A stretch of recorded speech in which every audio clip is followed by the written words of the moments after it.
Madame, Monsieur, merci de nous suivre à travers ce numéro spécial magazine à haute voix organisé ce soir dans le cadre du projet Tommy Kotissa, projet de NDI financé par USAID qui travaille dans le renforcement des capacités organisationnelles de partis politiques et le renforcement des membres des partis politiques sur des sujets qui visent à promouvoir la démocratie. Nous avons le réel plaisir de recevoir ce soir sur ce plateau 4 membres des différents partis politiques candidats députés provinciaux. Nous recevons ce soir sur ce plateau Monsieur Biamungu, il est de l'AFDC. Bonsoir monsieur. Bonsoir madame. À ses côtés, nous avons Floribert Ndouzi de l'UCP, Union Congolais pour le progrès. Bonsoir monsieur. Bonsoir madame. En face de ces deux invités, nous avons madame Jeannette Tanga de MSR. Bonsoir madame. Bonsoir madame. Merci d'avoir répondu à notre invitation. Merci beaucoup. Vous êtes donc la seule femme sur ce plateau. À ses côtés, nous avons M. Adolphe Amissi de l'Union pour la démocratie et le progrès social. Bonsoir, M. Amissi. Bonsoir, Madame Zizel. Alors, avec vous, nos 4 invités, nous allons donc analyser ou parler du thème promotion de valeurs citoyennes. 2 thèmes sont retenus ce soir, à part promotion de valeurs citoyennes. Que faire pour avoir un processus électoral apaisé dans le contexte congolais? Les premiers thèmes, nous commençons par là. Nous allons donc parler de la promotion des valeurs citoyennes. Vous savez qu'en République démocratique du Congo, la crise n'est pas seulement politique, elle est aussi et surtout mentale. Le chef de l'État l'a même reconnu lors de sa dernière conférence de presse. Il a regretté de n'avoir pas pu changer l'homme congolais. Pour changer cet état des choses, il faut donc une révolution des mentalités dans notre pays, promouvoir les valeurs citoyennes comme remède pour changer les citoyens congolais. Les valeurs citoyennes le plus connues, madame, messieurs, il y a la civilité, le civisme et puis la solidarité. Nous allons donc avec nos invités parler de ces thèmes, promotion des valeurs citoyennes. Je venais de les dire, je commence par vous, monsieur Amissi. Monsieur Amissi Adolphe, il est de l'Union pour la démocratie et les progrès sociaux. Je l'ai dit, le chef d'État l'avait reconnu lors de sa dernière conférence de presse qu'il n'a pas su changer l'homme congolais. Vous êtes du même avis que le chef d'État ou comment est-ce que vous analysez ces propos du chef de l'État? Merci beaucoup, Madame Zizel. Si je me tiens à répondre à votre question, en considérant que M. Kabila avait reconnu qu'il n'avait pas pu changer l'homme congolais, moi je peux dire le contraire. M. Kabila a permis quand même à l'homme congolais de changer parce que à son temps, on ne pouvait pas assister à ces phénomènes Kuluna avant qu'il vienne avec les Rafdel vers les années 97. On n'avait pas ces phénomènes Kuluna. Et aujourd'hui, nous avons ces phénomènes guégués où on prend de l'alcool dans toutes les ruelles que nous connaissons en République démocratique du Congo et les gens prennent même le chanvre. Je crois que nous pouvons lui reconnaître cette mérite parce que aujourd'hui, ça ne fait plus problème. C'est une façon aussi d'échanger. Mais par rapport à cette question du civisme, oui. Madame, en tant que citoyen, nous avons les devoirs et le droit. Et dans les devoirs, nous trouvons qu'un homme congolais a le devoir de respecter les lois de la République. Et en les respectant, nous savons qu'il y a quand même un ministère de tutelle de la nouvelle citoyenneté. Mais ici, ça coche, madame.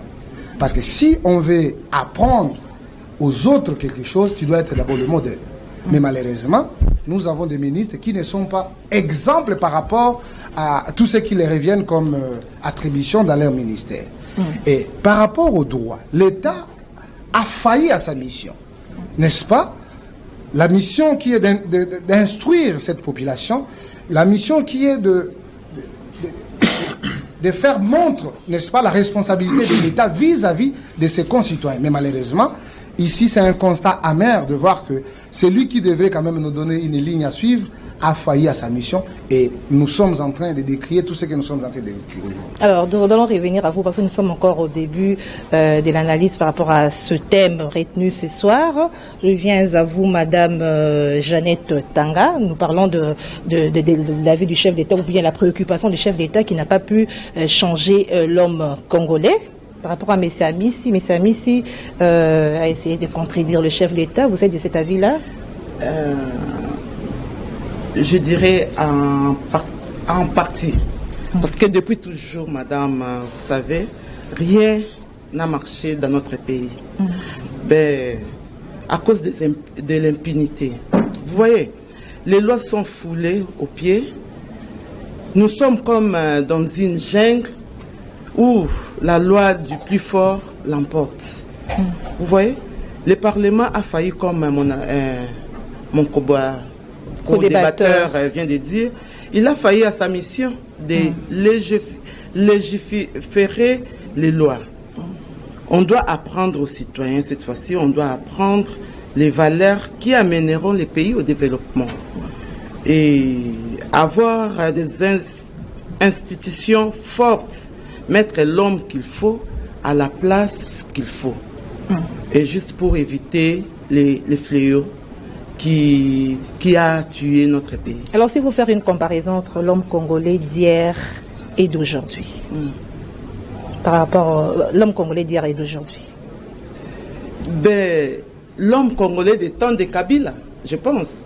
D'hier, des temps de Mobutu, des temps de Kabila. Hier, quand on dit hier, c'est avant Kabila. Avant Kabila. Oui. Moi, je pense qu'avec Mobutu, on était encore bien. Oh, oui. Je pense qu'il y a eu vraiment l'homme atteint maintenant un niveau là, vraiment, je dirais, trop bas. Il y a eu vraiment régression dans notre pays parce qu'il n'y a pas il n'y a pas vraiment l'encadrement de l'État. Il n'y a pas l'encadrement. Donc, hier, il y avait le respect il y avait le respect des valeurs. Aujourd'hui, il n'y en a pas. Il n'y en a plus, en tout cas. Il n'y en a plus. Il y en a plus parce que nous sommes en train d'assister au phénomène Kuluna,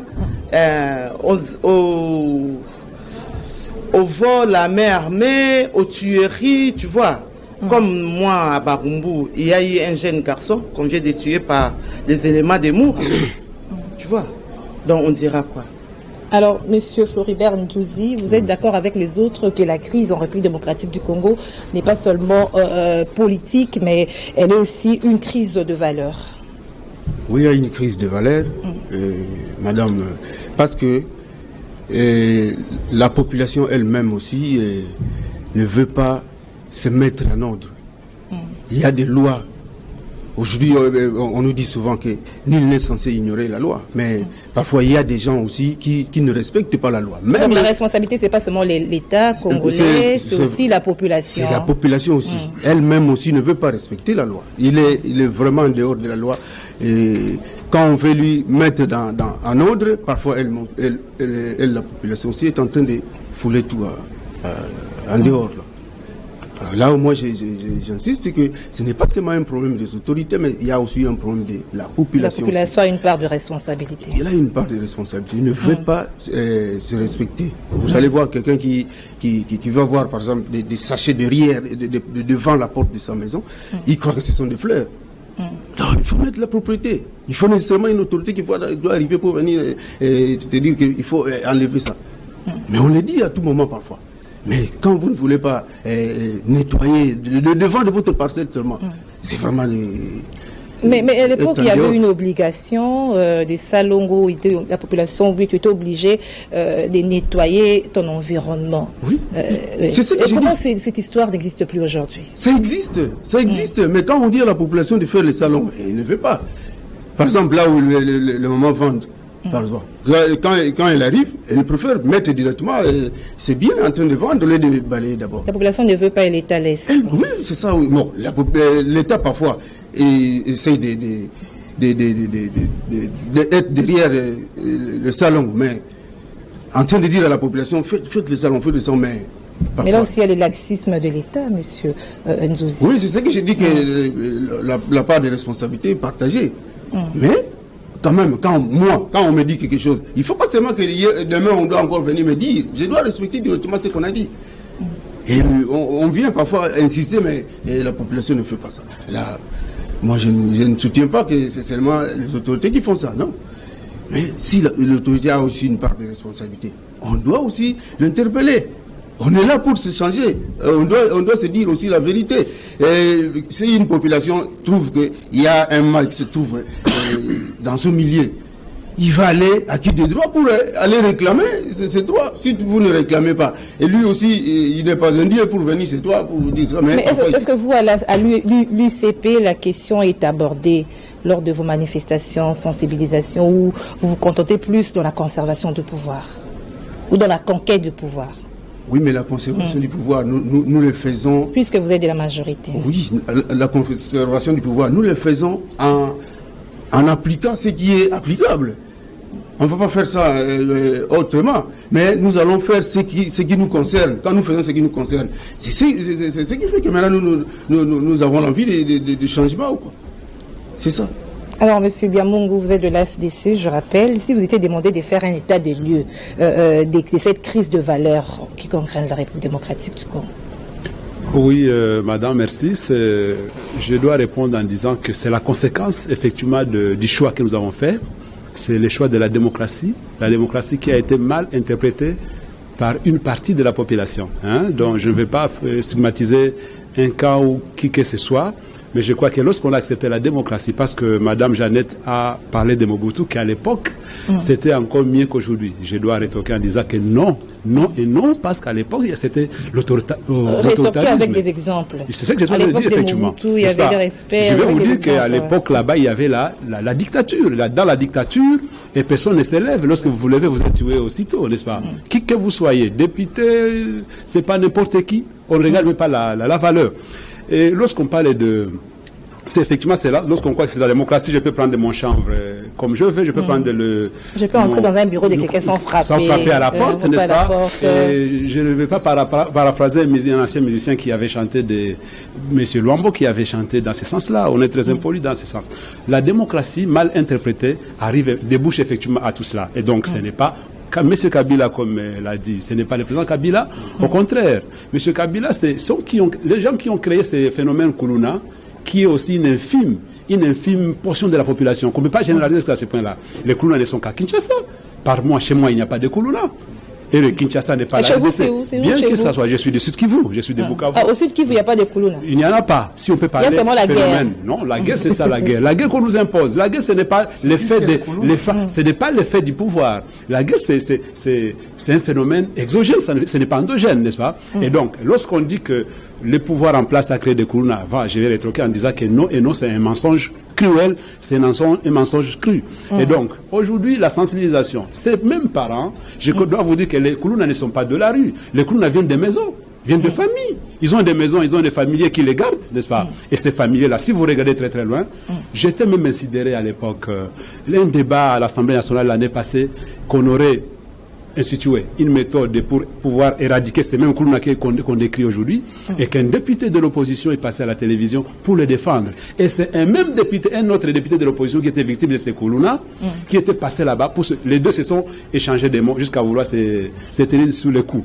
Et donc, pour te dire que non, les phénomènes Kuluna, c'est un phénomène qui est venu, et c'est effectivement, on peut dire, pour ne pas paraphraser notre ami qui est à côté, que c'est un phénomène qui est venu par rapport peut-être à la mauvaise interprétation de la démocratie, et aussi parce que peut-être il n'y a pas beaucoup de gens n'aiment plus étudier, et même si vous étudiez peut-être par rapport aux Minerva qui doivent payer, il n'y a pas beaucoup d'emplois dans ce sens-là. Mais du moins, les Kuluna, c'est un phénomène qu'on ne doit pas mettre sous la tête de tout un chacun, et qu'aussi, parce que Mme Jeannette a parlé d'un monsieur qu'on a tué vers chez lui,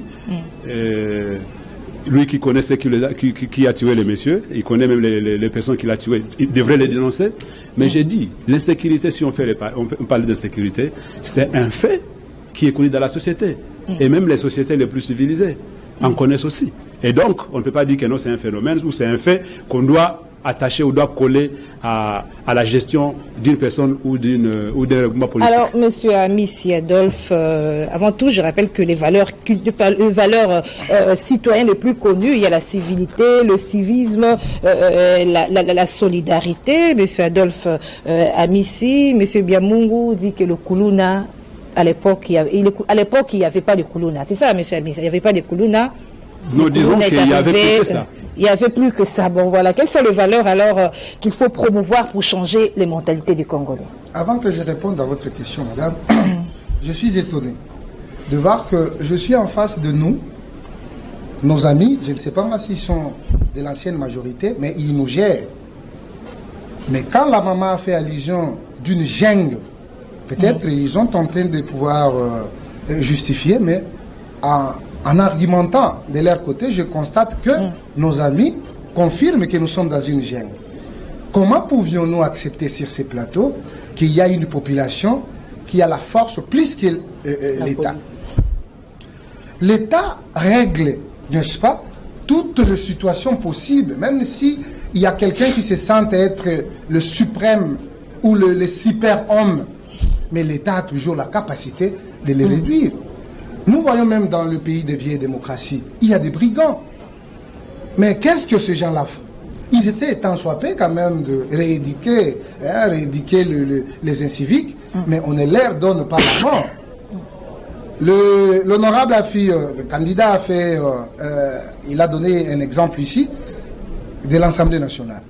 Même si quelqu'un a tué, tant qu'il n'est pas encore jugé, cher ami, tu n'as pas le droit de lui donner la mort. Madame, vous avez fait allusion de la solidarité. La solidarité, là, il y a l'amour. Nous devons nous aimer. On ne peut pas prétendre défendre une population que vous n'aimez pas. Est-ce que vous-même, les politiciens, entre vous, vous aimez? Il y a plus de valeurs, des intérêts égoïstes que l'intérêt général de la nation. Je tiens à vous rappeler qu'ici, nous ne sommes pas des électrons libres. Nous appartenons quand même à des formations politiques. Moi, je suis d'élu de PS. Je vous fais quelque chose qui avait une force dans notre président. Quand il nous dit, avant de se dire que tu es Congolais, il faut d'abord aimer les Congos et les Congolais. Si je t'aime, je ne pouvais pas te faire du mal. Et je ne peux pas faire aussi du mal à mon pays. Mais malheureusement, ceux qui nous dirigent aujourd'hui, ils savent qu'ils ont la force de la police, de l'armée, des services. Et si tu es en contradiction par rapport à leurs vœux, je crois que la mort est devant vous. Ça, c'est une réalité que nous ne pouvons pas cacher sur ces plateaux. Et maintenant, qu'est-ce que nous pouvons faire? La seule des choses... Qu'est-ce qui est la base d'abord de cette prédominance des antivaleurs? La première des choses, qu'est-ce qui est la base? Nous n'avons pas des hommes qu'il faut à la place qu'il faut. C'est ce que j'avais dit à l'entrée du jeu. Madame, on ne peut donner que ce qu'on a. Mais quand on donne de prérogatives à quelqu'un qui est incompétent par rapport à ça, il faut s'attendre à un fiasco. C'est ce qui s'est fait aujourd'hui. Nous sommes politiques, bien sûr. Nous avons beaucoup de choses que nous décrions. Mais malheureusement, les amis sont devant les réalités. Parce que d'ici le 23 décembre, nous considérons que nous allons participer aux élections et que la population doit faire un choix. Mais malheureusement, le modus operandi du processus n'est pas équitable. Nos amis se fient à cette institution que nous appelons la CENI. Et ils ont aussi ce que nous appelons le quatrième pouvoir. Ils ont leurs électeurs qui sont déjà logés dans la machine à voter, qui est décrié d'ailleurs à d'autres formations politiques. Et je crois qu'à ce sens, on ne peut pas dire qu'il y a le processus apaisé. Tout ça entre dans ce que vous avez fait allusion à part le civisme, il y a la solidarité entre nous. Parce que les élections doivent être pour nous le moment de réconciliation et de sanctions. N'est-ce pas? Tous ceux qui n'ont pas été à la hauteur doivent quand même se mettre à l'écart et les autres Congolais puissent prendre la direction du pays et qu'on voit et qu'on constate aussi une nouveauté par rapport à ça. Alors, Madame Jeannette Tanga, comment faire pour changer cet état des choses, pour qu'on ait des citoyens qui se comportent en respectant les valeurs? Il faut les former, les éduquer aussi. C'est le rôle de l'État congolais. Donc, je voulais un peu aller en arrière un peu pour répondre pour le problème des Kuluna. À l'époque de Mobutu, on n'assistait pas au Kuluna, monsieur, s'il vous plaît. Le phénomène Kuluna a commencé pendant l'élection de 2006, qui ont donné les machettes aux jeunes gens. Francis Kalombo a été clair. Ah, c'est lui qui a donné les machettes? Non, il avait dit ça. Maintenant, il est aujourd'hui. Non, il avait dit ça. Ah bon, il a Mais dit il ça, était il chez a fait vous. ça. Non, je ne sais pas. Oui.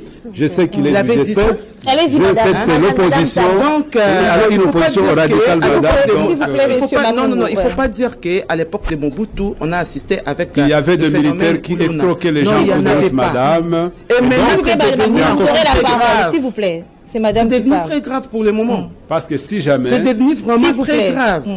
Hein? Donc il faut comprendre que l'État, ou soit le Parlement, a failli à sa mission. L'État aussi a failli. Vous n'avez rien foutu pendant votre mandat. Là, il faut être clair, monsieur. Mais madame Tanga, En fait, les antivaleurs, c'est pas seulement le Koulouna. Nous avons il y en a énuméré tout plein. au début. Il y a la primauté de délinquance l'intérêt juvénile, il y en a. particulier sur l'intérêt général, le non-respect de biens publics, des autorités établies, la fraude, la corruption, les détournements de deniers publics. Est-ce que hier, il n'y avait pas tous ces mots-là que je viens d'énumérer et qu'on les retrouve seulement aujourd'hui? Aujourd'hui, c'est devenu encore plus pire. Eh ben, en fait, pas, c'est devenu Exagéré. pire. On vous permet Tu le vois, pléonasme. parce que là, avec la corruption, c'est la corruption qui est venue vraiment nous tuer. Il y a la corruption à tous les niveaux. Vous voyez, on doit commencer à éduquer. Dans les À écoles. éduquer, oui, dans les écoles, oui. Et quelle dans est la votre famille. part de parti politique? Des En tant que partis parti politiques. politique, oui. Mais c'est ce qu'on est en train de faire. Nous, Aussi en tant que parce que candidate, là, hein. là, nous n'avons pas encore géré. Mais nous savons que d'ici là, nous allons gérer ces pays et nous allons éduquer. En les entendant jeunes. les mots demeurent. On reste dans la jungle jusqu'à ce que vous allez gérer. Mais bientôt, c'est pour bientôt. Le 23 décembre, c'est dans, je pense, dans 2 mois. Hein, madame, c'est dans 2 mois.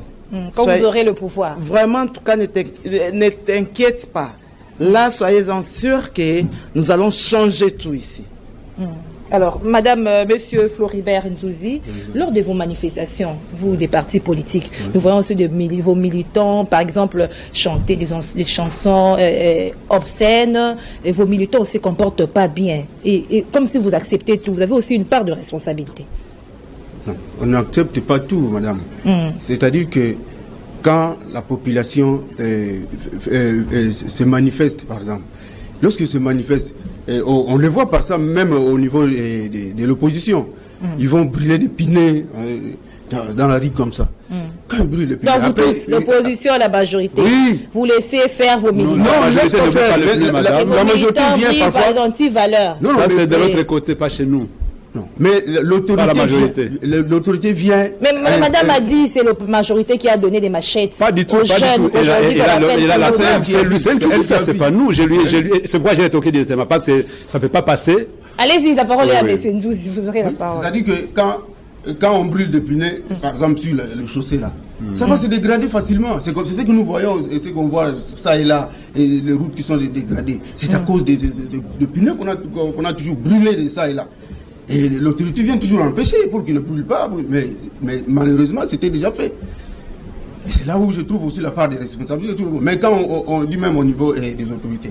Mais l'opposition avait mis aussi des candidats en place et qui ont réussi les élections. Mais s'ils disent que par exemple aujourd'hui on n'a rien fait. Mais il y a eu aussi des candidats de l'opposition qui étaient Mais là, ils sont qui minoritaires. ont réussi. Ils sont minoritaires. Aujourd'hui, Ils ne qu'est-ce sont que pas vous- majoritaires. Non, qu'est-ce que vous Vous êtes appelez majorité. Qu'est-ce que vous S'il vous appelez plaît, Qu'est-ce s'il que vous vous plaît, appelez Amici. Ouais. C'est un problème de personnes que vous avez fait engager. Ça veut dire quoi? Oui. Quand vous avez mis quelqu'un et Vous ne choisissez lui-même pas bien n'agit les pas. candidats, S'il vous plaît. effectivement. Si c'était moi, j'allais dire je démissionne parce que on ne m'écoute pas. Non, non. Qui a déjà Alors démissionné pour vous, vous ne parlez-vous comprenez pas le sens Si vous de Je pense l'opposition, que- monsieur. Oui, mais c'est ça, je comprends Alors, très bien. J'ai dit On ne qu'il peut y a pas vous une laisser part le de pays, même si responsabilité vous que avez nous été partageons nommé, tous. mais bon, il a gagné les élections. La population, S'il vous plaît, la vous aurez la population pour moi parole. est censée être formée et sensibilisée. Au niveau pour des être- écoles aussi. Oui, au niveau des écoles. Mais on a quand Même même dans on la a quand même famille, des cours- dans les foyers, Mais je nous vous dis. avons quand même dans les écoles le cours de civisme. Est-ce que ces programmes est mal dispensé ou comment? Non, mais c'est un problème. Depuis l'école primaire, il y a le cours de civisme. Oui, mais c'est un problème aussi d'irresponsabilité de certains parents. Moi, chez moi, je ne peux pas laisser mon enfant faire ce que les autres font là. Non, je ne peux pas. Je vais orienter mon enfant comme il faut. Je sors aussi des activités que je fais. J'oriente aussi certains autres. Si je sors aussi au niveau du quartier, de la commune et ailleurs, je vais orienter ces gens-là. Et s'ils acceptent, c'est bon. Mais c'est là qu'ils n'acceptent pas. C'est ce qui pose aussi le problème à un certain moment. Alors, M. Biamungu de la FDC, est-ce que les autorités ne prêchent pas aussi par un mauvais exemple? Pourquoi je dis ça? Aujourd'hui, les autorités, les dirigeants ne respectent rien. On a l'exemple de la loi, de la Constitution. La Constitution n'est pas respectée. Alors, la population ne suit que l'exemple des autorités. Oui, madame, merci. Je crois qu'avant d'arriver là-bas, c'est comme si vous me faites sauter alors qu'il y a encore beaucoup d'histoires. L'éducation à la base, c'est ça le problème. Je vais contredire illico presto, n'est-ce pas, madame, qui parle de l'État. Parce que moi, je sais que si je ne suis pas Kuluna, parce que ce n'est pas l'État qui m'a éduqué comme ça. L'État ne viendra jamais éduquer quelqu'un qui a déjà plus de 18 ans. Parce qu'il n'y a pas d'emploi. Non, excusez-moi. C'est déjà dès le bas âge. Chercher l'argent. Dès le bas âge.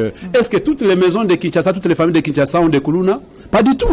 Peut-être des maisons qui n'ont pas su faire éduquer ou éduquer ses enfants au niveau de la base. Et donc, dès que l'enfant naît, vous lui apprenez à manger, apprenez-le aussi une bonne éducation, respecter les parents d'autrui, les biens d'autrui. Et lorsque l'enfant naît, te voit à la télévision, papa, candidat ou politicien, en train de crier, d'appeler quelqu'un n'importe comment, Monsieur Kabila ou Kabila, une autorité, vous l'appelez comme ça, et l'enfant te suit, il te regarde. Lorsque toi, par exemple, tu commences à injurier sur le plateau, n'est-ce pas? Je ne dis pas que les amis ont injurié, les autres qui injurient. Je vais insinuer, à ce point, il faut que je dise la vérité. Papa, l'enfant te voit à la télévision en train d'injurier. Et toi-même, tu injures ta femme ou tu gifles ta femme. Et l'enfant va suivre. Et ça va grandir dans lui. Il va grandir comme ça. Et donc, l'éducation devrait commencer. Je suis d'accord, il faut éduquer. À la base d'abord. À la base, c'est la famille. Parce que la famille est la cellule de base de l'éducation. Il y a aussi la société. C'est l'école, n'est-ce pas? Il faut que l'enfant puisse aller à l'école. Là aussi, il y a une certaine éducation. Et enfin, c'est l'État. Et l'État vient en troisième ressort. Et donc, un enfant qui n'a pas été éduqué bien dès le bas âge, vous voulez qu'il arrive, déjà il a 25 ans, déjà ancré dans sa tête. Son père lui-même c'est un fumeur de chanvre, et vous voulez que cela puisse fumer les chambres, et vous voulez que Kabila vienne dans votre famille. Je vais parler de Zimondis qu'on a parlé ici. Mais ma chère, mon Dieu, l'État, qu'est-ce qu'il doit faire? Il construit des routes, il construit des caniveaux, et vous devez veiller à ce que l'enfant ou une autre personne, qui soit-il, ne puisse pas jeter dans le caniveau. Je suis dans un taxi-bus un jour, une dame qui prend bonnement son eau dans la bouteille, il jette sous le boulevard. J'interpelle la dame, et elle a commencé à dire, pourquoi ça l'a dit, tout ça, parce qu'effectivement, elle m'a entendu parler. Elle jette parce qu'elle sait que l'État ne va rien faire. Elle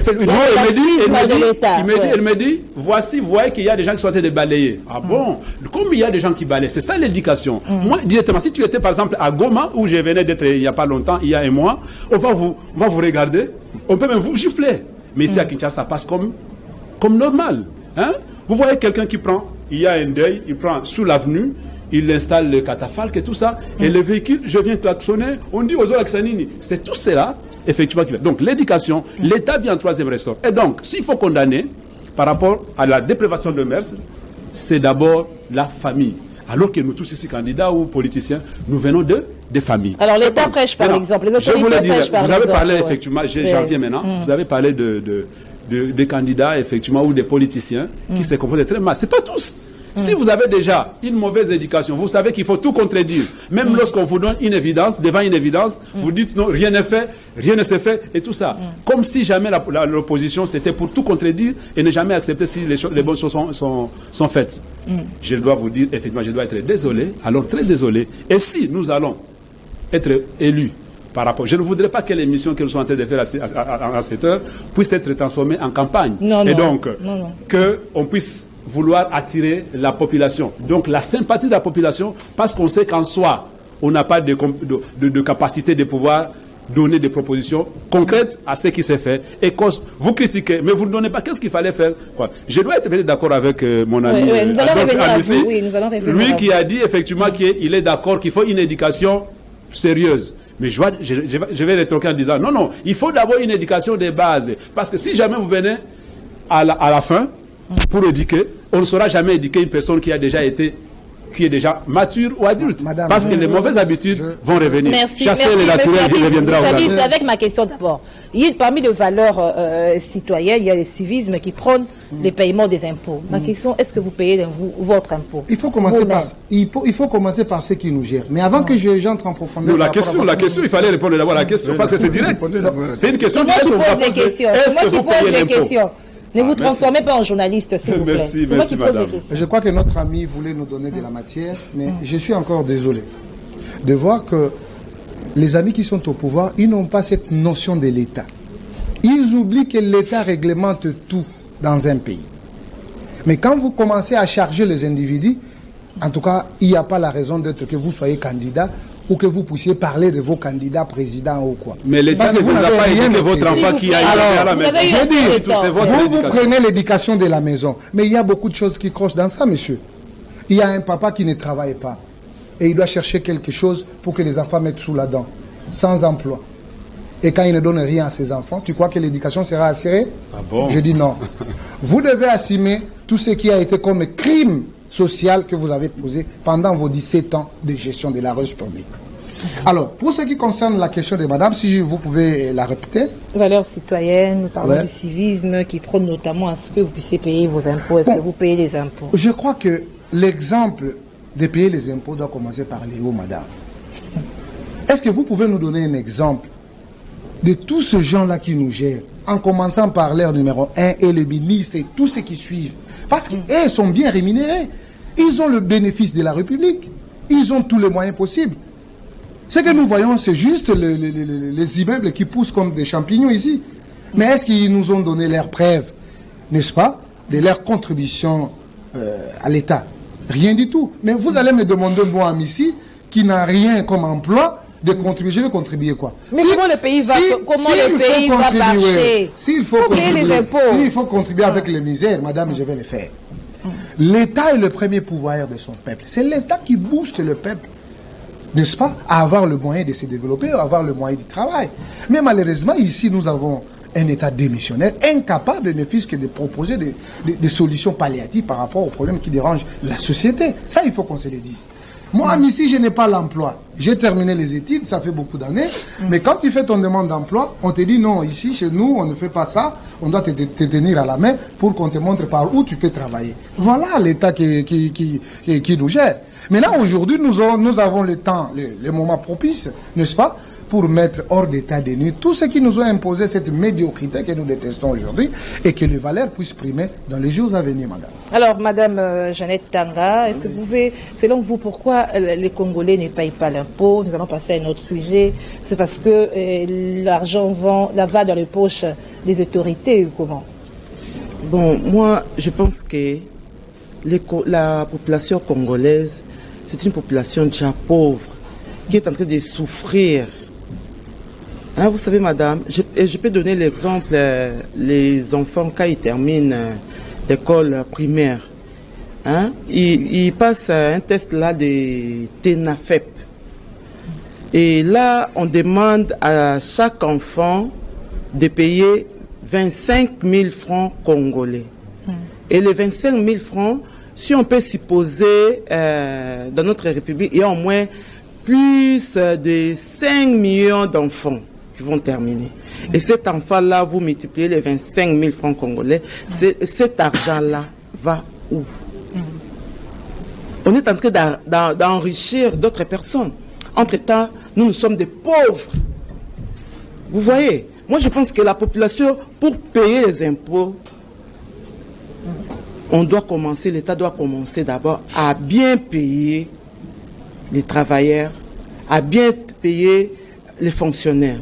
Et là, je pense qu'ils vont payer ça sans problème. Alors, on va terminer avec une dernière valeur citoyenne. Là, c'est en 30 secondes de ce côté. Une de valeur, c'est aussi l'intérêt général qui doit être placé au-dessus de l'intérêt particulier. Vous êtes des candidats. Est-ce que vous allez aller là-bas à l'Assemblée? C'est pour servir la population ou c'est servir? 30 secondes chacun. Merci, madame. On ne peut pas aller à l'Assemblée pour aller se servir. Non. On est d'abord envoyé par la population. La population qui vous envoie là-bas vous attendre quelque chose de vous. Donc chaque fois qu'on irait là-bas, on serait obligé d'y rentrer pour restituer à la population ce que je suis allé faire là-bas et prendre encore de la temps pour ramener de l'autre côté. Je ne ferai pas comme ce que font les autres. Vous allez changer. Alors, M. Biamungu, vous de votre côté, par rapport à cette question des anti-valeurs, comment vous allez vous y prendre à l'Assemblée provinciale? Non, disons que à cette question-là, personne ne viendra jamais vous dire qu'il va se servir. Hein? Mais c'est beaucoup plus l'éducation aussi. Je suis en train d'entrer dans Vous avez un bon sujet, si jamais on avait même 2 heures de temps, qu'on puisse éclairer la lanterne. Je crois qu'un député national, parce que son pouvoir émane directement de la population, devrait d'abord penser à cette population. Malheureusement, la population pense qu'il faut que le député vienne construire des ponts, de ceci ou cela. Pas du tout. Les députés doivent donner des propositions concrètes au pouvoir qui gère, ou du moins l'interpeller lorsqu'il ne fait pas bien son travail, par une motion de censure, une motion d'interpellation, une motion une question orale avec débat, tout ça. Et c'est ça le rôle d'un politicien. Malheureusement, à quoi on assiste, c'est vous y allez, lorsque vous remplissez la bouche, vous ne savez plus l'ouvrir, parce que la bouche qui est bien remplie ne sait jamais bien parler. Et donc, si jamais on aura cette confiance-là de la population, je crois que les choses voudront bien changer. Parce qu'on dit, il faut les renouvellements de la classe politique. Ils ont trop duré, et ceux qui sont là semblent n'avoir bien fait. Mais Adolphe Amissi, qu'est-ce que vous ferez pour changer la mentalité des Congolais? Bon, je pense qu'à moi seul, je ne peux pas avoir une proposition, mais il faut que je veille à toutes les lois qui seront votées au niveau de l'Assemblée provinciale. Et les lois, nous en avons, mais ce qui croche, c'est l'applicabilité de ces lois, parce que nous avons un groupuscule appelé les Mouziki, qui parfois, ils ne peuvent qu'interpeller s'ils ont besoin de remplir leurs poches.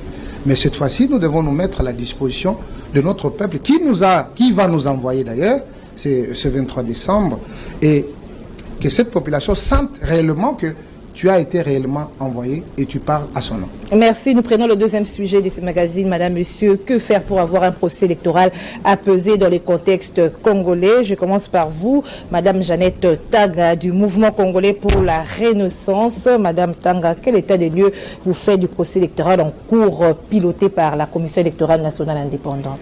Je pense que, merci pour la question.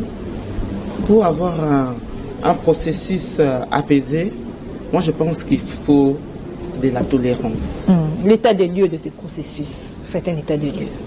L'état des lieux de la processus. Du processus, ouais. Oui, quel état des lieux vous faites? Ce procès électoral évolue dans le contexte qui est marqué, vous le savez, par le manque de confiance des acteurs politiques, crise de confiance entre certaines parties prenantes et la centrale électorale. Monsieur Mundouzi, état de lieu du processus. Quant à moi, je trouve que nous allons vers les élections. Tout marche, c'est un problème seulement de conscience de tout un chacun. Que chaque candidat, par exemple, ou chaque parti politique, structure, se prépare à envoyer, par exemple, ces témoins qui doivent veiller pour eux, leur voix, et pour que ça ne puisse pas, ça peut être. Mais tout marche. Donc pour vous, le processus est sur les rails? Oui, on est sur les rails. On va aboutir au bon port. Alors, Madame, Monsieur Biamour, est-ce que vous êtes... nous sommes sur la bonne voie en ce qui concerne la tenue des élections le 23 décembre 2018.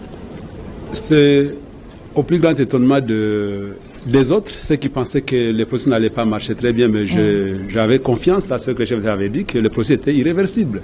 N'est-ce pas que le cap était fixé au 23 décembre, et je commence à comprendre finalement que toutes les voix s'accordent, sauf ceux qui ont encore des propos incendiaires, n'est-ce pas, ce qu'il fallait plutôt éviter pour que les choses ne puissent pas puisque les trains ne puissent pas dérailler avant de pouvoir arriver à la quai. Donc, c'est-à-dire qu'aujourd'hui, nous sommes en train d'aller.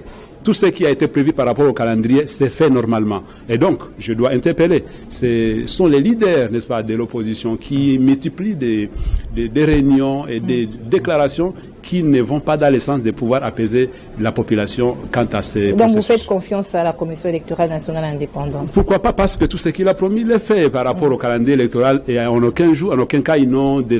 Je suis en train de comparer cette CENI à d'autres CENI qui ont eu à reporter des dates, et que cette CENI, cette fois-ci, tout ce qu'il nous a donné dans le calendrier électoral, ça s'est fait normalement. Monsieur Amissi, le processus électoral actuel et l'émanation de l'accord de la Saint-Sylvestre, est-ce que vous pouvez faire une évaluation de la mise en œuvre de cet accord? Bon, je pense que l'accord n'a pas été respecté à l'entrée du jet. Mais ici, je tiens à demander à mon co-débatteur s'il avait eu le temps de pouvoir lire le calendrier électoral de M. Nanga. Et quand il nous affirme sur ce plateau que tout va dans le bon sens, je suis étonné. Qu'est-ce qui a été prévu à être fait à cette date ici? Vous avez eu la parole. Vous avez eu la parole. Je suis en train d'argumenter, monsieur. Je vous mets des rôles. Allez-y, allez-y. Non, je n'en ai pas besoin. Alors, je tiens à vous rappeler que dans le calendrier électoral de M. Nanga, nulle part, je dis, aucun point où on a mentionné les commandes de la machine à voter. Mais je tiens à vous rafraîchir les mémoires. Allez visiter votre calendrier, vous verrez. Il est déjà bien rafraîchi. Je dis. Allez-y, allez-y. Voyez la date 17 octobre au 15 novembre. On dit de l'impression de bulletins de vote. Et je crois que nous ne sommes pas des feuilles mortes soumises aux caprices divins.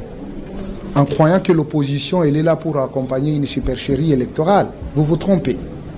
Vous avez écrit que l'opposition ne pouvait pas donner les candidatures à tous les niveaux. Mais vous êtes quand même rattrapé devant votre propre... Qui peine à donner un candidat unique. Et ça, c'est parmi les stratégies de l'opposition. Chez nous, ce n'est pas ainsi dit les chefs. Vous avez été surpris par Ndakala, mais vous êtes dans l'obligation, n'est-ce pas, de l'accompagner parce qu'il n'y a pas le choix. Chez vous, il y a des réunions avec des Kalachnikovs sur les tables. Mais chez nous, il y a quand même cette liberté de pouvoir s'exprimer. Et tel le modus operandi. Et quel est le candidat qui s'est tiré dessus? Monsieur Amissi, mais l'opposition, c'est vous qui avez la parole. L'opposition a toujours tendance à tout rejeter. On ne rejette pas le tout, madame. Il y a des délégués de l'opposition. Vous allez comprendre ici, dans ce processus, l'opposition est en face de la CENI au lieu d'être en face de la majorité. Parce que c'est un jeu. Et la CENI est considérée comme l'arbitre. Il doit être au centre, n'est-ce pas, de tous les deux côtés. Mais malheureusement, la CENI est en train de nous faire avaler des choses dans le forcing. Quand nous décrions la machine à voter, nous avons raison. Vous avez fait allusion de l'accord de la Saint-Sylvestre. Là-dedans est bien énuméré. Il faut qu'il y ait quand même la décrispation politique. Ces enfants qui sont dans des prisons à travers la République, ce n'est pas parce qu'ils ont volé, c'est parce qu'ils réclamaient les élections. Il y a certains d'entre eux qui réclamaient les élections dans les délais constitutionnels. Ils se retrouvent là-bas. Mais quand nous nous sommes retrouvés avec les amis à la Senko, tout a été mis quand même pour qu'il y ait ce climat favorable. Mais malheureusement, les amis tirent les draps de leur côté pour dire, parce que nous avons débauché, et parce que nous avons fait avaler M. Nanga à pouvoir vous imposer la machine à voter, et donc l'accord est bien respecté, ce n'est pas ça. Nous savons que nous allons gagner les élections haut les mains, et quand même les conditions doivent être équitables entre l'opposition. Vous ne vous préparez pas dans une position de contestation par rapport aux élections, comme je dit crois la que majorité. nous avons aligné les candidatures dans tous les niveaux, et à la présidentielle, c'est une stratégie de l'opposition qui parfois, c'est pourquoi nos amis de la majorité sont en train de s'agiter. Parce qu'à son temps, il pouvait tout simplement savoir la stratégie de l'opposition. Mais aujourd'hui, ils sont perdus. N'est-ce pas? Ils sont en train de vendre leurs marchandises à travers les chaînes publiques. Madame, ça, nous devons aussi en parler. Mais nous disons, ce qu'on fait beaucoup de la publicité, apparemment, ça ne se comporte pas bien au marché. Alors, monsieur Biamungu, parce que vous voulez prendre la parole, pourquoi vous jouez toujours à l'avocat de la CENI, vous, de la majorité? Pas du tout. Depuis que je suis là. Est-ce que la CENI est féodée? Est-ce que vous aimez je ne peux pas vous poser la question, malheureusement, vous êtes journaliste, vous n'aimez pas vous poser des questions. Mais je dois vous dire que depuis que je suis né, je n'ai jamais vu qu'on change un arbitre en plein match, à moins qu'il puisse se casser la jambe. Et il n'y a personne qui a dit qu'on change l'arbitre. Effectivement, c'est ce que je me dis. Vous me dites ceci que vous avez parlé de l'arbitre. Du jeu. Monsieur Amissi Adolphe et Denis Depes, c'est vous qui avez parlé de l'arbitre, non? Vous voulez me faire avaler quelque chose? S'il vous plaît, monsieur Amissi. Vous avez considéré que la CENI était un arbitre. Je suis d'accord avec vous. Oui. Mais depuis que je suis né, ceux qui ont fait même les règles de jeu du foot, je n'ai jamais vu dans un match changer l'arbitre en plein match. Et donc, vous savez, avant même d'entrer sur le terrain, je vais échouer, je vais payer ce match à 5-0. Voilà. Pas du tout. Et c'est pourquoi, vous savez, madame, c'est parce qu'au niveau de l'opposition, il a vanté l'opposition et la stratégie de l'opposition. Mais au regard, parce que nous avons des amis de ce côté-là aussi, au regard de ce qui se passe, ce qui s'est dit, celui-ci qui dit je ne vais pas soutenir celui-là, parce qu'il est de ceci ou de cela. Celui-ci, je ne vais pas soutenir celui-là parce qu'il est fossoyé. Vous comprenez tout ça? Je suis en train de croire, sans être prophète du malheur, du moins c'est un malheur peut-être pour eux, mais même bonheur pour moi, qu'ils risquent de ne pas avoir à s'accorder sur les candidats, sur une candidature unique de l'opposition. Et bon, ils sont à 20 et nous on est à un seul. Maintenant, allons même dans un calcul simple. Vous êtes à 17. S'il vous plaît. Je vous dis maintenant, allons dans un calcul simple. La majorité, l'FCC a mis M. Emmanuel Chadari. Kinkemoulou. Ok, je vous le conseille parce que nous savons, excusez-moi, je vous dis, Sami Badi Bangasseri de votre côté. Papa, c'est votre ancien Premier ministre. S'il vous plaît, nous tendons déjà vers la fin. Étienne Tshisekedi était aussi ancien Premier ministre. Kamere était aussi un ancien ministre du pouvoir. Vous tirerez toutes Je dois vous dire que même Kamere était aussi un ancien. Jean-Pierre Bemba était un ancien vice-président du pouvoir. S'il vous plaît, je vous arrache la parole. Nous tournons déjà vers la fin de ce magazine. Malheureusement, nous allons poursuivre ce débat au cours d'un prochain numéro. Le temps pour vous de dire un dernier mot en 10 secondes chacun. Comment vous entrevoyez l'avenir ou la suite du processus électoral en République démocratique du Congo? Je commence par vous, M. Floribert Douzi de l'UCP. Merci, madame. 30 secondes, ne dépassez pas. Je lance l'appel à la population qu'il doit savoir que si le Congo peut avancer, c'est par moi-même. Je ne dois pas attendre tel ou tel qui va venir faire pour moi, mais quand je vais voter, par exemple, une personne, cette personne-là doit être ensemble avec moi et collaborer avec moi. Moi, je dois connaître aussi mes devoirs pour aussi réclamer mes droits. Merci. Autrement, rien n'ira. Alors, M. Biamungu, va-t-on vraiment vers des élections apaisées, inclusives ou vers une parodie d'élections comme le dénonce l'opposition? C'est la 3e élection depuis que je suis là.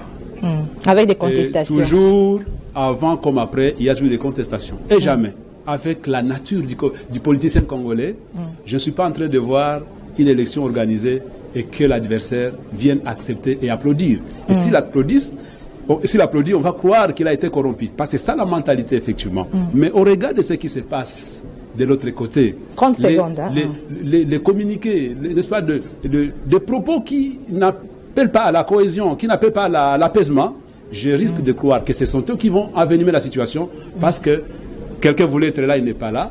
Au lieu de soutenir l'autre, est là. Parce que nous, par exemple, c'est là où vous avez parlé, il a parlé du dauphin.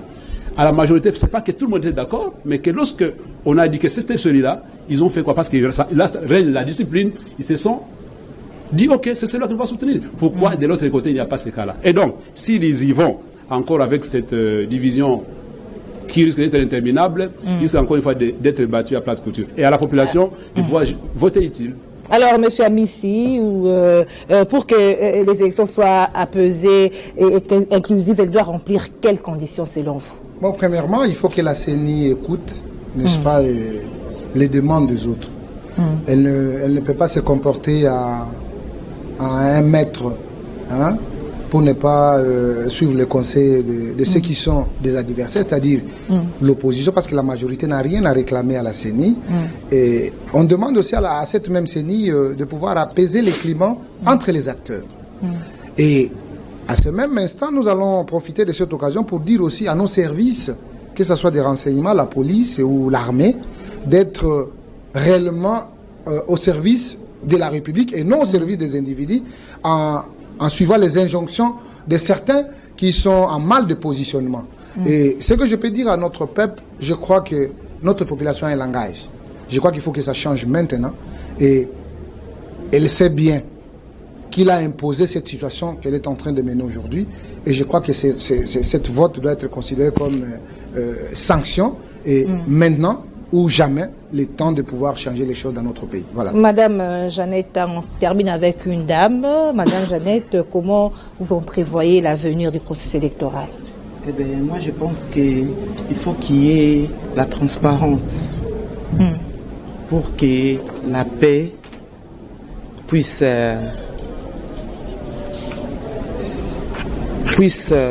pour que le processus des élections, la tenue des élections se passe dans les calmes, disons, qu'il y ait vraiment la transparence. Parce que là, ce que la CENI est en train de faire, il n'y a pas la transparence, madame. Ok, merci, Et madame. puis, je pouvais aussi ajouter, il faut tout refaire. On doit tout refaire vraiment et mettre l'homme au centre de tout.